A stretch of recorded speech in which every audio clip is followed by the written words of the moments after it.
इथेच गळा दाबून खून करेन मी तुझा, असं चक्क नागराज प्रियाला म्हणालाय. श्री स्वामी समर्थ प्रेक्षकांनो, आता नागराजने अर्जुन सायलीला प्रियाचं सत्य सांगू नये म्हणून प्रिया नागराजला घोळात घेण्यासाठी पुन्हा जेलमध्ये आलेली असते.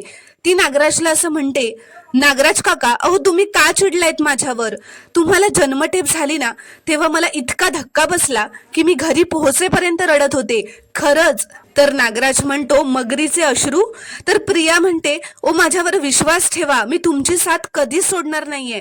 मला सांगा, आता तुमच्या घरातलं कोणीतरी तुमच्या सोबत उभं आहे का? कोणीतरी बाहेरून तुमच्यासाठी खटपट करणार आहे का? नाही, पण मी करेन. वरच्या कोर्टात अपील करता यावं म्हणून जास्तीत जास्त प्रयत्न करेन मी. तर नागराज प्रियावर चिडतच म्हणतो, काही खरंच करायचं असतं ना प्रिया, तर आधीच केलं असतंस तू. तुला शक्य होतं ते. मग मी असा इथे खितपत पडलो नसतो. काय केलंस ग तू?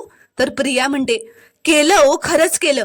पण सगळ्या गोष्टी त्या अर्जुन आणि सायलीच्या बाजूने वळल्या, त्याला मी काय करू? सांगा ना, मी केले नसतील का प्रयत्न तुमच्यासाठी? तुम्ही माझ्यावर विश्वास ठेवा खरंच.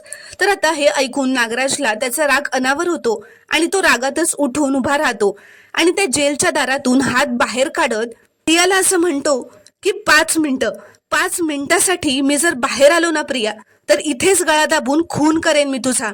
आणि तुझा खून मला लपवावा पण लागणार नाही. वर करून अभिमानानं सांगेन मी लोकांना ओरडून की या नीच बाईचा मी माझ्या हातांनी खून केलाय. तर आता हे बघून, हे ऐकून प्रिया खूपच घाबरते आणि नागराज पासून लांब उभी राहते.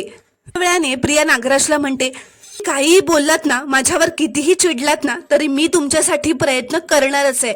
आणि जेव्हा माझ्या प्रयत्नांना यश मिळेल ना, तेव्हाच तुमचा माझ्यावर विश्वास बसेल.